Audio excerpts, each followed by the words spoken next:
Buonasera. It's February 13th, 2012. Hello to you all out there, wherever you are in the world. Hope you're staying warm. Got real cold down here in the coast of Florida. My sister sneezed all that cold weather down here. I told her not to do that because I'd be sneezing it right back. Rascal. Anyhow, I want you all to turn to the Bible. Since it is Valentine's Day tomorrow, to you lovebirds out there, from someone who actually cares about you, I thought I'd give you a treat on this one. I'm going to turn to 1 Corinthians 13-1. Give you a moment to turn to your Roman Bible, which have you. As you know, if you watched my videos, you'd see this was passed down from generation to generation. This is a Roman Catholic Bible. See by the cross right there. Ancient. Having family that goes all the way back to the Roman Empire and further beyond. Some conquistadors. Family travels being Irish, Italian, French Canadian. I get around. Having Italians, French Canadian from New York and Canada. Speaking several different languages. And the title is called The Gift of Love. Such a beautiful thing. Love, as fragile as a gift it is. The bell. If I speak in the tongues of mortals, of angels, but do not have love, I am a noisy gong or clanging cymbal. And if I have prophetic powers and understand all mysteries and all knowledge, and if I have all faith so as to remove mountains, but do not have love, I am nothing. If I gave away all my possessions, and if I had hand over my body so that I might boast, but do not have love, I gain nothing. Love is patient, love is kind. Love is not envious or boastful, or arrogant, or rude. It does not insist on its own way. It is not irritable or resentful. It does not rejoice in wrongful doing, but rejoices in the truth. It bears all things, believes in all things, hopes all things, and endures all things. Love never ends. But as for prophecies, they will come to an end. As for our tongues, they will cease. As for knowledge, it will come to an end. For we know only in part, and we prophesy only in the part. But when the complete comes, the partial will come to an end. When I was a child, I spoke like a child. I thought like a child. I reasoned like a child. When I became an adult, I put an end to childish ways. Not in so many words being a child at all. Just a little tidbit I put in. I reasoned like a child. When I became an adult, I put an end to childish ways. For now we see in mirror, dimly, but then we will see face to face. Now I only know, only in one part, then I will know in fully, even as I have been fully known. And now faith, hope, and love abide these three, and the greatest of these is love. Greatest gift you ever can give to somebody other than your friendship is being yourself. Most women, most men can tell when someone's not themselves. Even showing a photo. A photo says 1,000 words, but you are not yourself if you're showing a photo that's 10 years old. Someone who actually feels things shows the real, true, inner self. For my book on Relationships 101, Dating Advice to Married One Now, still in the works. It was that thick. I'm getting it down to that thick. Before I have it published, remember the person who starred Harry Potter, she was so poor she had to write on napkins. A lot of you didn't know that. That's how she started. Imagine that. Only you can reach your dreams. If you haven't missed out on the weekend quote for the week, here it goes. You can only lose so many You can only lose so many times in a deck of cards before you actually believe in yourself and reach your dreams. Like playing poker, you turn the card over, and for once in your life, you actually believe with all your heart and all your mind. As life's too short to not reach your dreams. Once you turn that card over, as I've shown you in the previous videos, if you've watched when I was holding the deck of cards, well, flush of hearts. Now the chances of that in computation and math, 1 out of 1,000,000. Fresh deck of cards, a royal flush, 1 card. Pays to think ahead. If the plan A fails, there's always plan B. In the name of the Father, and the Son, and the Holy Spirit. Amen. May peace be amongst you wherever you are in the world, especially my friends in Venice today. Especially the children of this world. After all, it is better to have peace than war. Most nations would agree, leaders, that peace is better than war. How else do you want to be remembered? Would you rather be remembered as a tyranny, an ignorant person, or someone who actually cared about their environment? Someone who actually made a difference in the people they uphold? I think leaders are not just born, they're made, as it says on my Xbox. Character, fortune favors the brave. Look it up, Commander Russ, gamer tag on Xbox. A lot of people don't understand what that means. I had 5-year-olds write me, what does that mean, sir? And I explained it to them, fortune favors the brave. And explained to them, reach your dreams, little ones, because sooner or later, you get tired of looking at it elsewhere. You start listening for once in your heart. Without this and this, you won't go nowhere in life. Keep getting your education, kids. Unless you plan on working $7.75 an hour, minimum wage for the rest of your life, which I don't think so. You want to go to college. Trust me, the professors are not there to fail you, like most high school teachers would agree. They are the guiding light, and they know exactly how it feels out in the real world. That can be real cold and real harsh. Which would you rather have? Success or harsh? Remember, there are no easy choices, just challenging ones. Having said that, moving on, I thought I'd read you a love story right here in Florida. Titled Love Gets a Second Chance.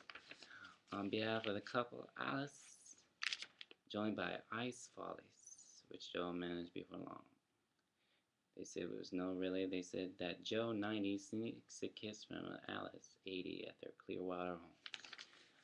Now, ain't that a lovely couple? True love happens even at 90 years old. You recall I told you about a couple I took care of in a nursing home, being a nurse at the time.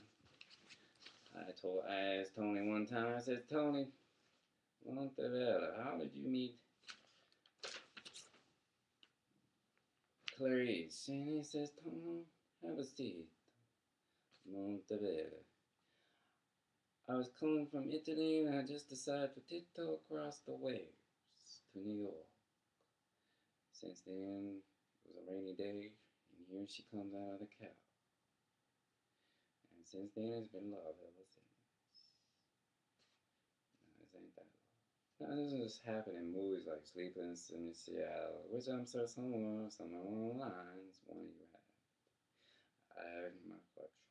You've got Mel, Meg Ryan, Tom Hanks. Great people of all time. Carrying On by Stephanie Hayes, time step writer.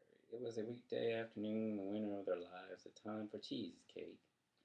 And all the best stories. Joe sprang from his chair. Which cheesecake are you going to have? He asked his wife. You like chocolate better, Alice said. Why don't you eat that one?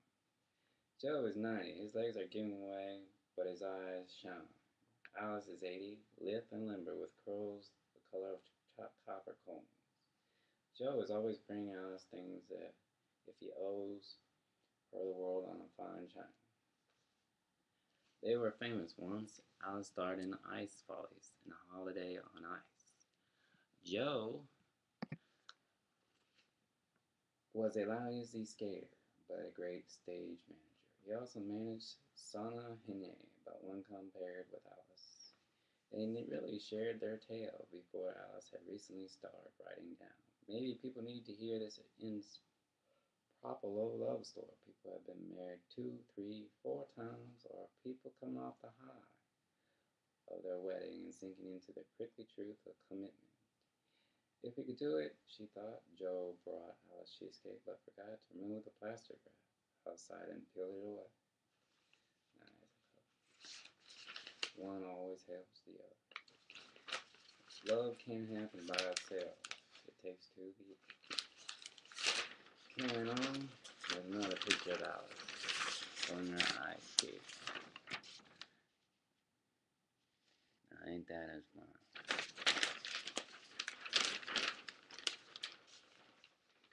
Alice holds the skates that would be her final pair while performing with Holiday on Ice.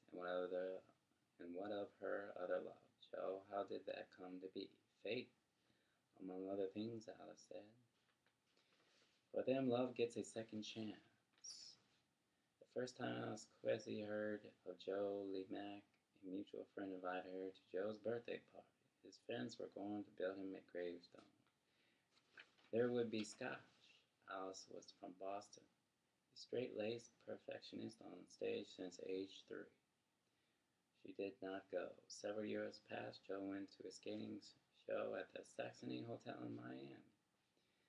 He saw a tiny woman on the ice twirling to ballet and jazz. Soon she would join Joe's company, Ice Follies, on tour. What drew him in was not a mystery. Her looks, Joe said. I'm going to marry that girl.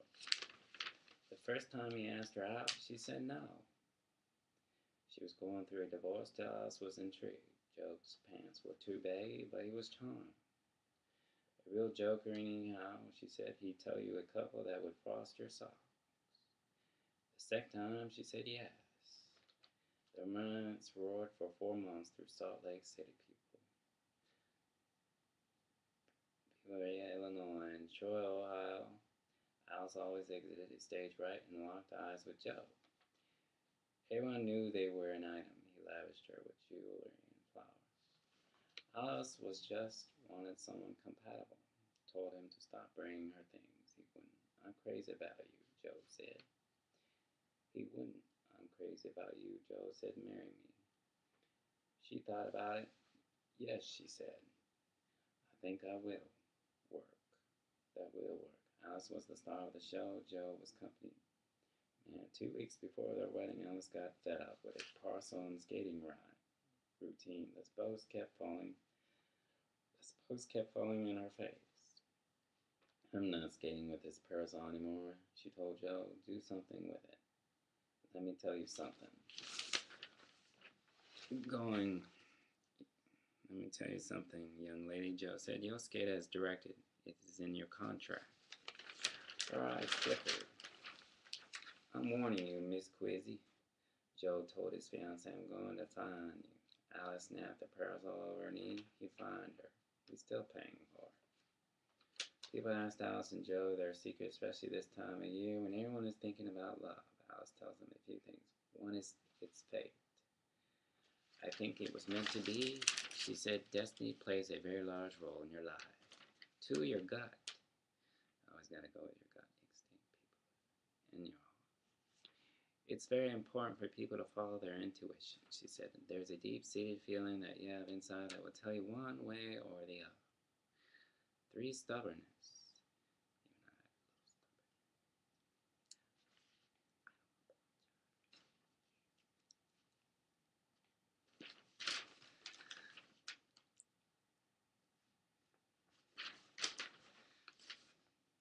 Be stubbornness. If you truly love one another, you have any values in life, yes. You will work at it. You won't just give up. Alice and Joe wanted more than anything to prove people wrong. They planned to get hitched in Cincinnati. Alice went that day to get her hair done. When Alice came out of the hotel salon, she saw friends' faces. They met her eyes and looked away. Everyone knew, but no one would say, "Where's Joe?" She stormed the lobby counter for her messages. The show's general manager grabbed her. "There is something I need to tell you," he said. Mr. Lemak has left town." Joe was in Cleveland. Alice composed herself and skated that night flawlessly. She walked backstage before the final passed an enormous blackboard that usually has instruction for the simple skaters. Someone had erased it and written, "1 free wedding cake, 5 tier to the first couple to marry." Alice finished the show, went to her room, and sobbed herself to sleep. Joe got to Cleveland and talked to a friend. He was 38. Never married. Did he really want to do it? "I love the girl," Joe said. "Then why don't you go back and marry her?" "That's a good idea." At 3 a.m., Alice heard a knock on the door. "Who is it?" The voice was low. Another knock. "Look, you haven't answered me," she said, "or else I'm going to get on the phone and call the house detective." "It's Joe." They went to the courthouse. The next day, January 30, 1960, between Alice's first and second show, Joe went out for a smoke while she got ready. When she looked outside, she saw him running back and forth across the highway with a friend, dodging semis for no good reason. Alice decided she would either marry him or he would get hit by a truck. Quite the compromise. After the third day's show, they had a wedding reception with the cast. They caught guests taking bets on how long they would stay married. Days later, a silver bucket of champagne showed up the door with a card. "Congratulations on 1 week." They said it would never last. After the cheesecake, Alice got up to fetch the car and pink roses Joe gave her for the anniversary. She leaned in. "She got a lot of talent. Immensely talented. She's wonderful." Joe collected the dishes. He turned on the water and washed off the bits of cheesecake, bracing himself not to think. Alice showed off the card. "I love you more than ever," he wrote. "I'm more thankful for you every day we're together, and I hope you're as happy to have me in your life as I always have to you in mine. Lots of love and kisses, Joe." She leaned in. "He's very kind, very dear," she said. "He's a gentleman. He's got a big heart." She peeked over her shoulder. "I'll never find anyone like Joe." In flight of athleticism, Alice becomes the dragonfly in a beautiful costume for a 1968 Holiday on Ice show. Ain't that a dragonfly movie?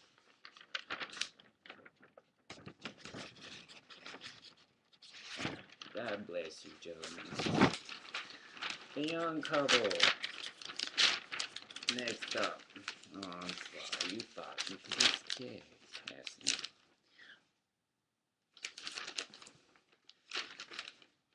Camille Caduziello, 22, and Joe Feliciano, 23, of Oldsmar, married November 12, 2011.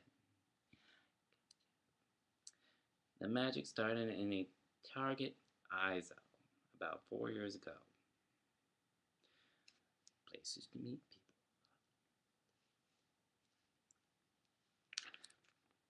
Camilla and Joe were new employees at the Land of Red and Cocky, trying to make a little money over the summer. He helped her straighten the shelves, and they got to know each other. She had just finished her first year at the University of Central Florida. He was attending Southeastern University in Lakeland. Her attractions to him was immediate. He was handsome, funny, and especially polite. But when he opened up his love for Jesus Christ, how he wanted to live, preaching Jesus' missions, Camilla knew Joel was something different. They were cute. They were interesting, but they were never that perfect package. Joel saw the same light in her.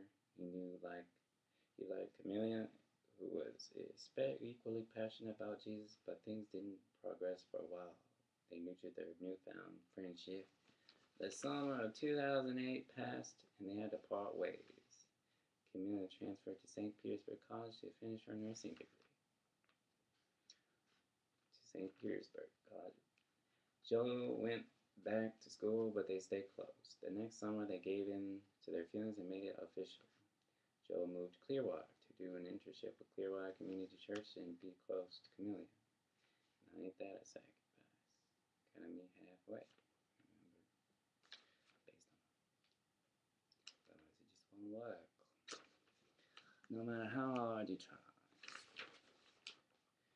The summer of 2008 passed, and they had to part ways.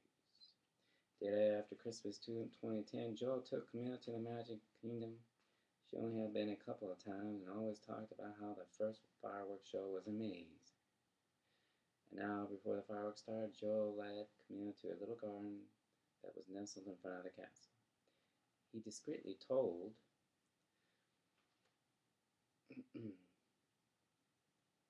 the Disney photographer he was about to propose and to please take pictures. He knelt down in front of Cinderella's castle and asked her to marry him. We both have the same love and passion for Jesus Christ. Camilla said, that's been the center of our relationship, and we're making that the focus of our marriage. Because of that, we're able to deal with anything. Now, ain't that all? Congratulations, Camilla. Cadillo. Oh, sorry if I didn't say it right. Joe Feliciano. With all God's blessing, I'm sure it's going to be a lovely couple, and I hope you stay married till you can't even get out of bed and still stay married. God bless you and your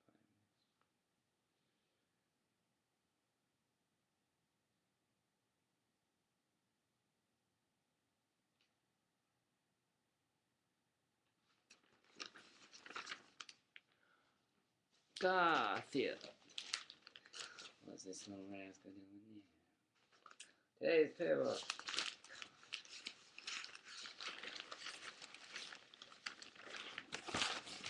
Garfield is licking and licking and licking his palm. He coughs up a gosh darn big hairball that likes you never seen, boy. Soldiers. Hack. All about a little. So, how's your oatmeal? Yes, John.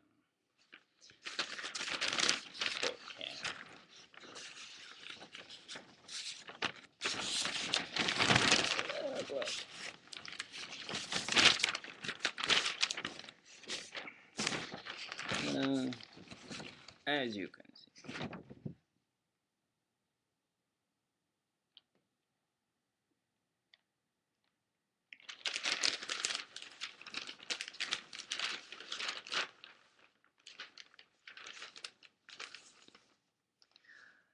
Next.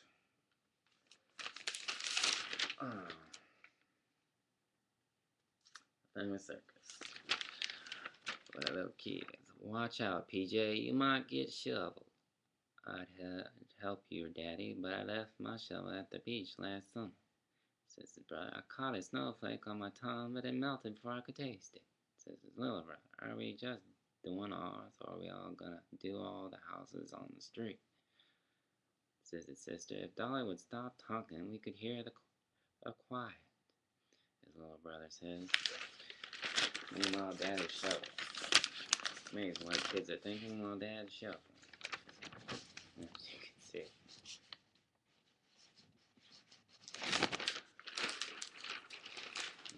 The bed. Kids. And a kid at heart. Today's preview clips. I want to show you being a bachelor to heart. Must have this in your collection.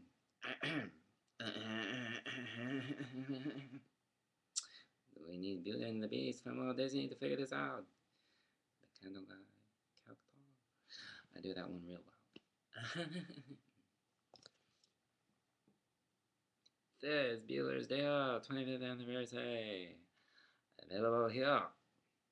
Actually, I already have my copy. Go get your own. Privates.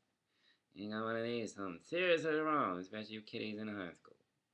Now, don't be getting any brilliant ideas on how to escape the principal's office. Leave it to professionals. The little girl's room is right next door. Did I say that too loud? Hello?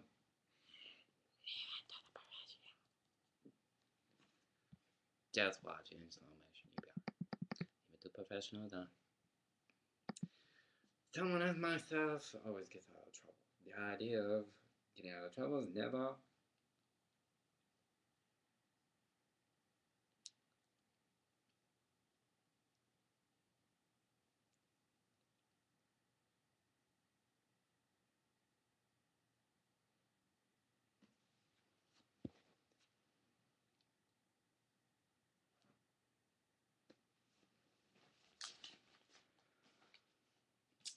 going on. The second movie I recommend, Nicole Kidman and George Clooney, The Peacemaker. And it must have. Makes you realize just how fragile life can be before someone wants to wipe it out from you. Shall we begin? Is it not love? Now, being a critic to heart, sometimes I just can't resist tormenting the principal of first dealer's behalf. And rewind in slow motion, especially the part he's getting out of the car before he enters the house to find out where Ferris Bueller is at. I have to press rewind. You know, the part where he's getting out of the car, slowly reverse.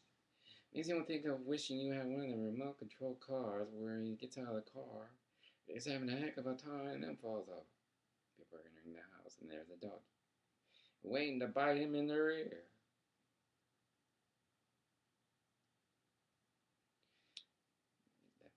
That Batman part, scene where he's like penguins operating the remote control car kind of feeling.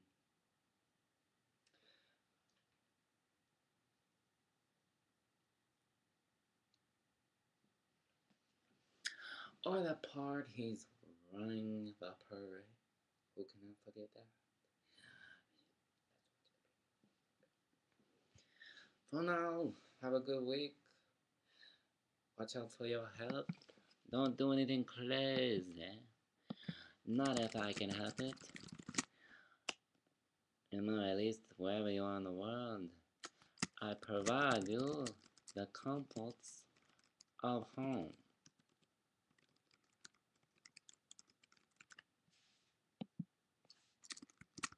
Looking at something here.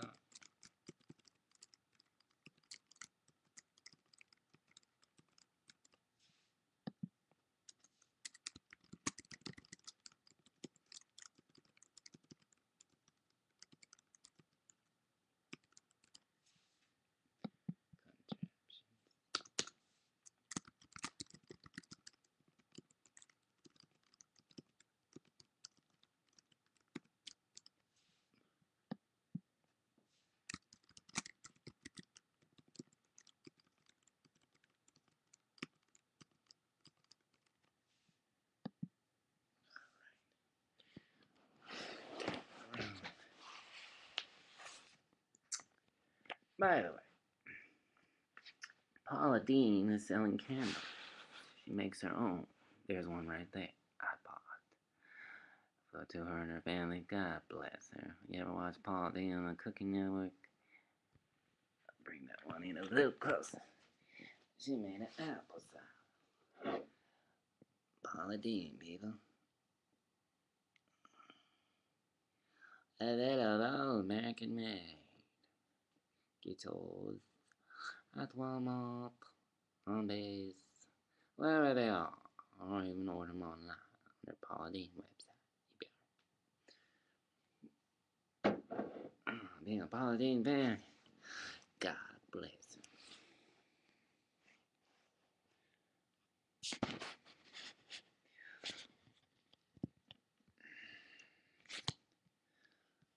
Remember, ladies and gentlemen, leave this to the professionals. Don't try this at your nearest school. I'm serious. They probably got all the good ones. These are all these practical jokes. If you're gonna call in sick, try your best to sound real. That's my best advice. From my heart to you right here at home, enjoy the movie clip. Much love. Don't drive anyone too crazy, that's my job. Especially you privates. Don't bother officers before coffee. Don't bother officers before coffee. Say that 3 times fast backwards. Officer, don't bother coffee.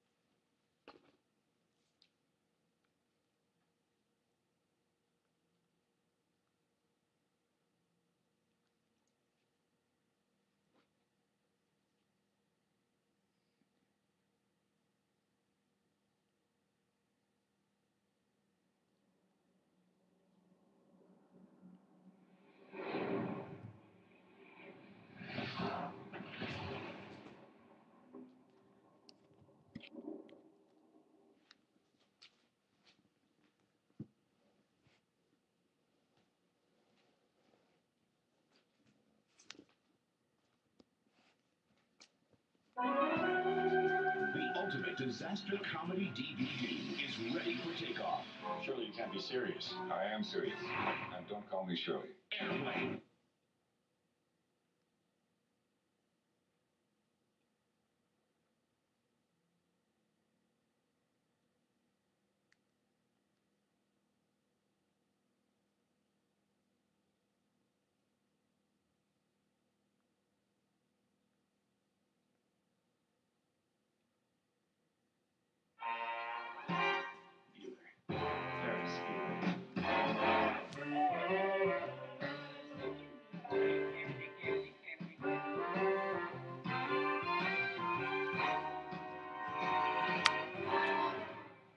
Bueller.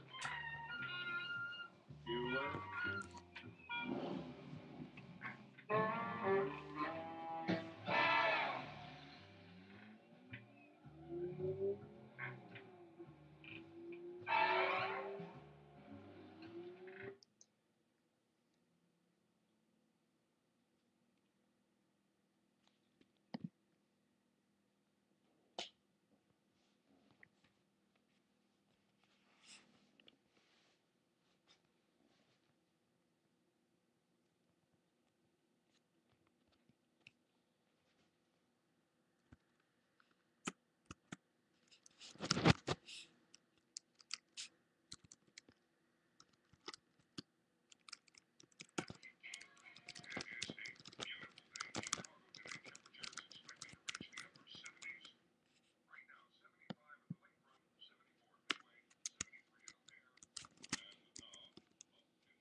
What's the matter? Oh, it's Ferris.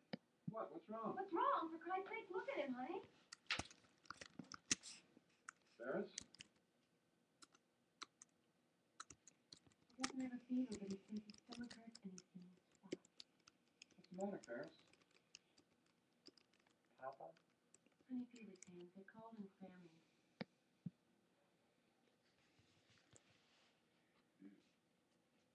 I'm fine. I get up. No. I have a test today. No. I have to take it. I want to go to a good college so I can have a fruitful life. Honey, you're not going to school like this now. Oh, fine. What's this? What's his problem? He doesn't feel well. Yeah, right. Dry that one out, you can fertilize the lawn. Jeannie? Is that you? Jeannie? I can't see that far. Jeannie? Jeannie, Bite the big one, Junior. Thank you, Jeannie. You get to school. Wait, you're letting him stay home? I can't believe this. If I was bleeding out my eyes, you guys would make me go to school. This is so unfair. Jeannie, please don't be upset with me. You have your health. Be thankful. Oh. That's it. I want out of this family. I'm okay. I'll just sleep. Maybe I'll have an aspirin around noon. Now listen, I'm showing some houses to that family from Vermont today, so I'll be in the area now. That office will know just where I am if you need me, okay? I'll check on you too, pal. It's nice to know that I have such loving, caring parents. You're both very special people.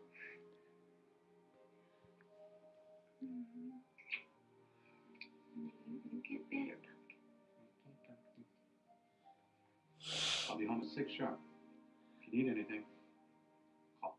Anything. Love you, sweetie. Call if you need us.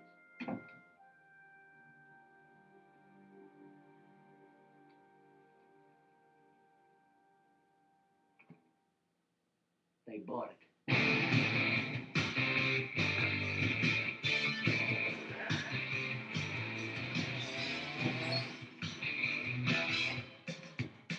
Incredible. One of the worst performances of my career, and they never doubted it for a second.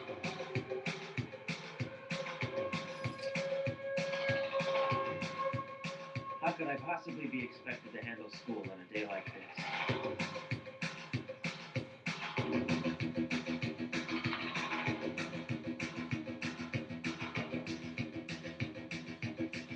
This is my 9th sick day this semester. It's getting pretty tough coming up with new illnesses. If I go for 10, I'm probably going to have to barf up a lung. So I better make this one count. The key to faking out the parents is the clammy hands. It's a good non-specific symptom. I'm a big believer in it. A lot of people will tell you that a good phony fever is a deadlock, but you get a nervous mother, you could wind up in a doctor's office. That's worse than school. You fake a stomach cramp, and when you're bent over, moaning and wailing, you lick your palms. It's a little childish and stupid, but then so is high school.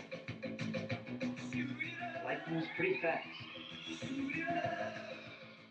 If you don't stop and look around once in a while, you could miss it. I do have a test today. That wasn't bullshit. It's on European socialism. I mean, really, what's the point? I'm not European. I don't plan on being European. So who gives a crap if they're socialists? They could be fascist anarchists. It still wouldn't change the fact that I don't own a car. I recall Central Park in fall. How you saw your dress. What a mess. I confess.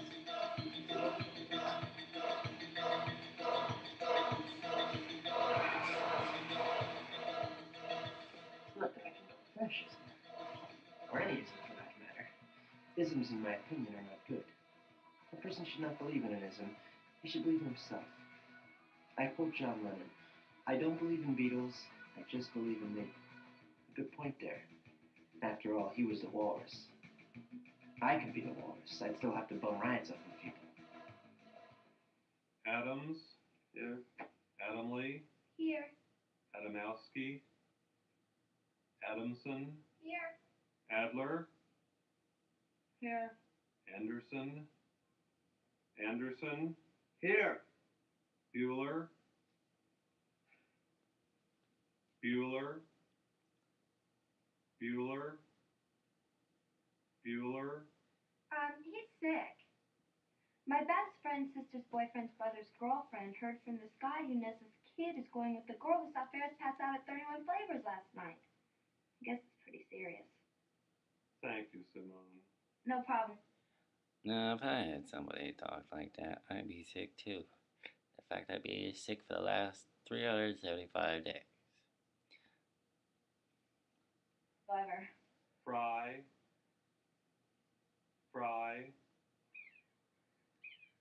Was he referring to French fries at McDonald's? I'm just curious. Fry.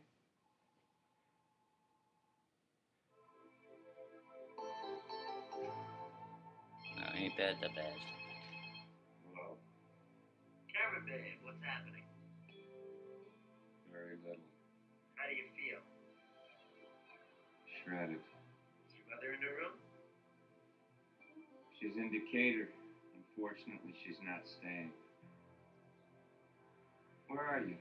I'm taking the day off. Now get dressed and come on over. You can't do that. I'm sick. That's all in your head. Come on over. I feel like complete shit, Ferris. I can't go anywhere. I'm sorry to hear that. Now come on over here and pick me up.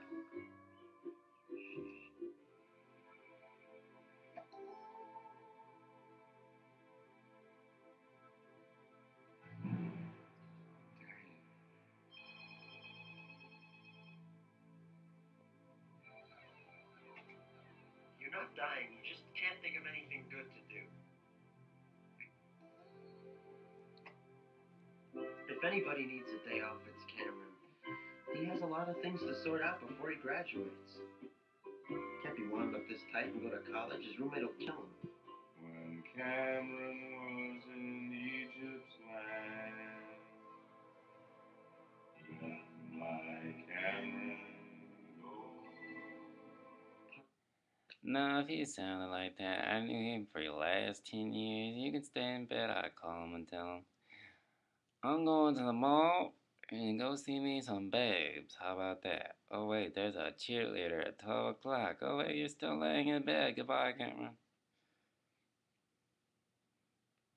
My French, but Cameron is so tight that if you stuck a lump of coal up his ass, in 2 weeks you'd have a diamond.